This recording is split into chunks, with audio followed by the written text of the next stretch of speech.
Okay, today we'll be configuring this topology of OSPF.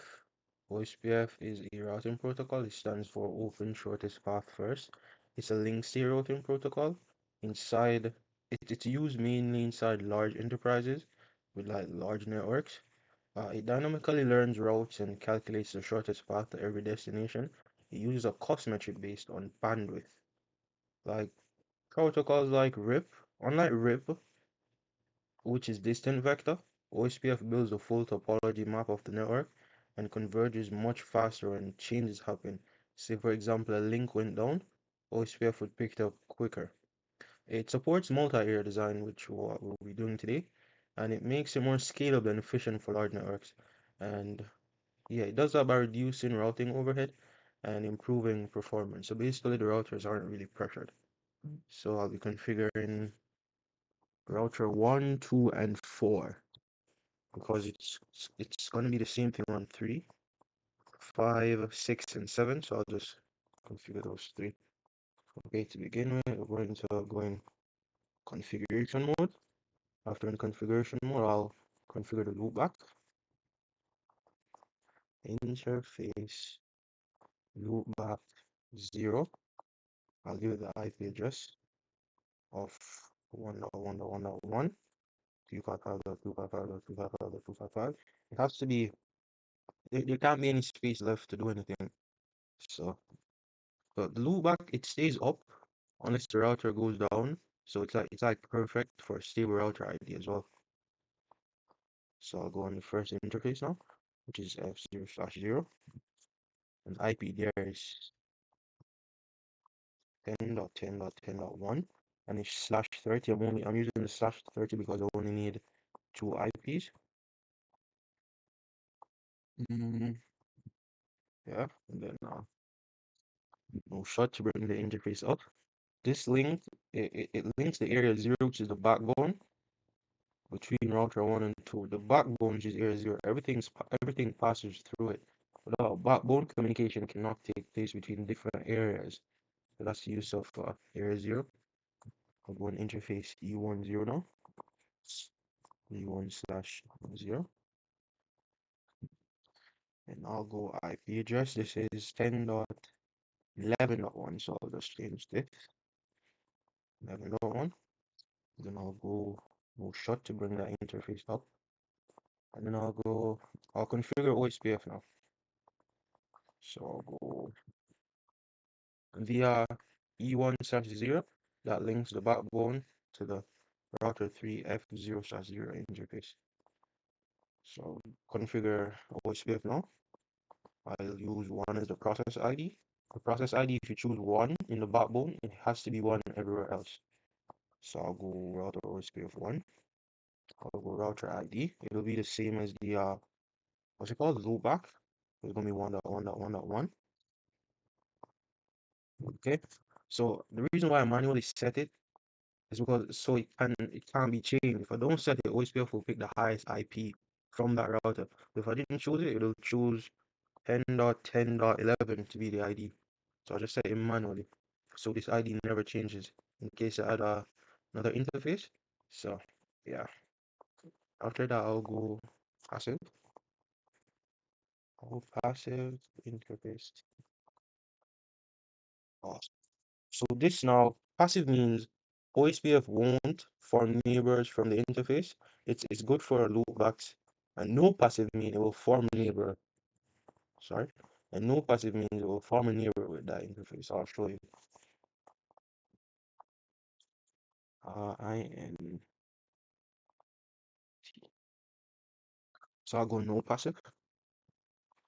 And because I wanted to form a relationship with routers 2 F0/0 interface, I'll go no passive slash interface F0/0 because I want a relationship that way. Oh, I'm also getting the T. I'll do the same for E1/0. E1/0. Good. Okay. Now I'll add the network. Network. And there are two networks, a 10.0 and 11.0 networks. So I'll go 10.10.10.0. And I'll do the wildcard mask. This is just the inverse of the subnet mask. And this is in area 0. This is the full command to add a network to the OSPF. More typo. Sorry. I'll go network 11.1. Area 0 as well. And I also need to add the loopback. So I'll go network 1.1.1.1. And the inverse of UFA 5 all through is 0.0.0.0. And this is also in area 0. So everything is okay. I'll have an extra. Yep. Okay. And I'll just end it. Okay. I'll configure router 2 now. Router 2 is the ABR. And ABR is just when you have when a router has two interfaces in two different areas. So it's going to be like a link. It's going to share information from area 1 to area 0, and from area 0 to area 1. So it's like a middleman in a sense. Okay, so on configuration mode, configure the loopback, interface loopback 0.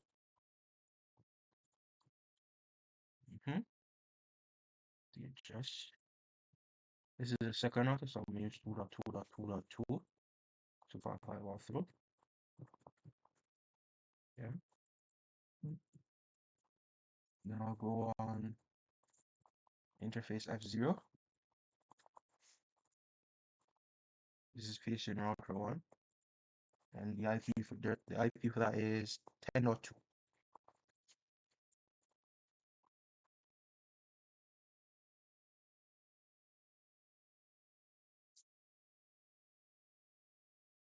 It has to be in the same network. Router to router link. It has to be in the same network or communication won't take place. So 10.2. 52. I'll go no shut to bring the interface up. Okay, good. And now I'll go on interface E10. E10. Yeah. The IP address for that is 12.1. 12.1. Yeah. 12.1. Slash 30 as well. I'll go no shut. And then I'll go to E11. And the IP for that is 13.1.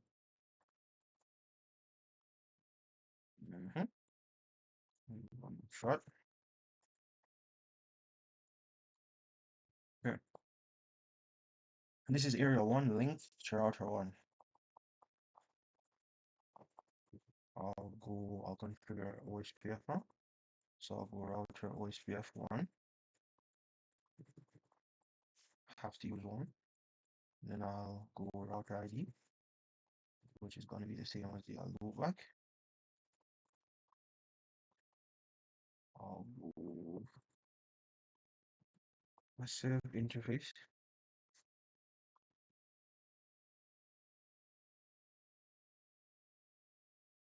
Off. Passive. F0/0. No passive interface.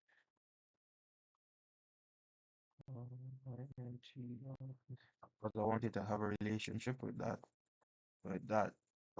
interface. No passive interface F0/0. I'll do the same for E10 and E11. Then I'll add the networks. 2.2.2.2. And this is in area 1. To network 2.2.2.2. Is it in area 1? It's in both, so I'm assuming I could go 0.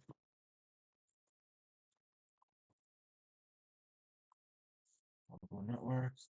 There's a 10.0, 12.0, and 13.0.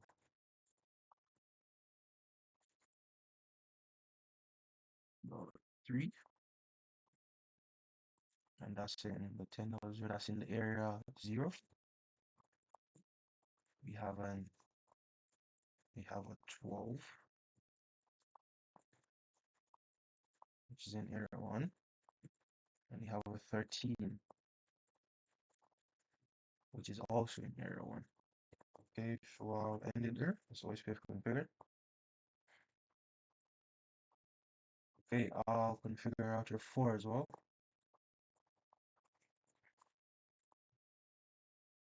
Configuration mode. Over. Interface about 0. Add IP. This is router 4, so we're going to go 4.4.4.4. 255.255.255. Using slash 4.4.4.4. Yeah, that looks good. On the interfaces and set the IPs. For F00, it's 12.2. F0/0 address 10.10.10. No, 12.2. And it's slash 52 as well. 252. I'll go start.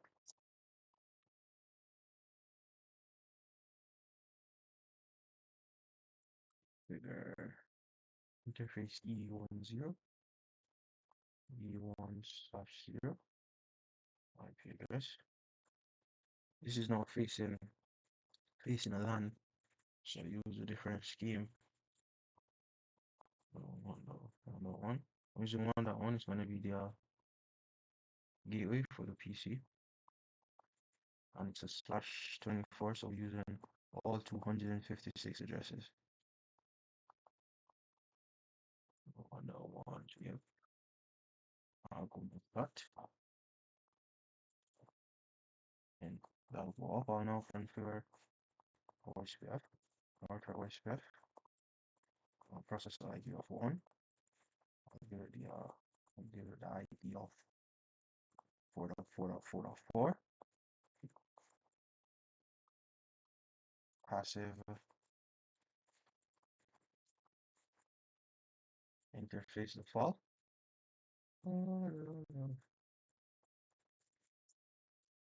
Passive interface default. Did you spell correctly? Yeah.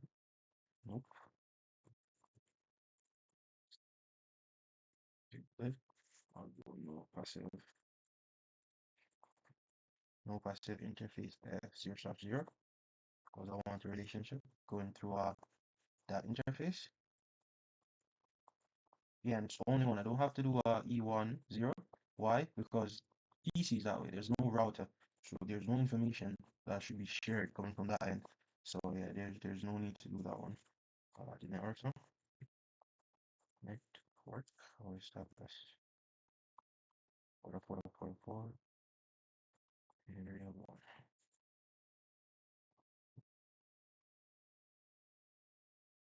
Well, 0 network. 3. That's in area 1 zone. RT 192.168.1 network. That's still 0.0.255. And that is in area 1 as well. Okay, I'll end it there. Okay, so OSPF is configured. I've already done router 3, 5, 6, and 7. So when you run some commands, I'm running on router 1. I'm gonna go show IP neighbor THP or this command you can see OSPF neighbors in the full. Notice how it's full in the full state. That just means the adjacency is successfully formed and the routers are exchanging routing information. So that's command is for. I can go show IP route. Is it OSPF now? Yeah. Alright. Okay, right here. This is OSPF. It's basically installing routing to the routing table. So the O, or is it zero? Not sure if it's zero or O. That just indicates intra-area OSPF route, and the OIA, that indicates intra-area routes coming from another OSPF area. So zero means it's internal.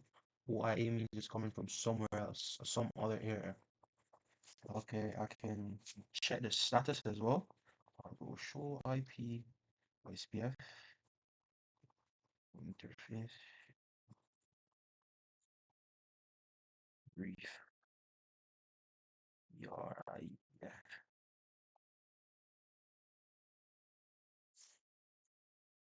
Okay, this just shows which interface are participating in OSPF and which area they are assigned to. So you can see Ethernet 1.0 belongs to area 0, E1 0, and X00 also 0. So yeah, I can also clear the database to IP OSPF. The commands are the same on the other routers, so I just configured them beforehand. Uh, this just shows the OSPF link state database. It stores the topology. This is basically the map of the network that is in the backbone from router one. But this is everything, all the links, everything. It's just the map. If it was like a bigger topology, you would see everything. So yeah, this is just the map. So yeah, I can prove that it worked. I can set an IP for PC1. I didn't. I'll go IP 102.168.1.get2/24. Uh, 1. I'll give it that IP. Did I set twos? No. Otherwise, I should be able to ping PC3. I think I gave it 3.2. Not sure. Yeah. So yeah, it worked. Just make it clean. Yeah, so communication can take place between two different areas. It shows that OSPF has been configured. So yeah, that is it for this video. That's how you configure OSPF multi-area. It's fairly simple. Commands are the same. So yeah, thank you.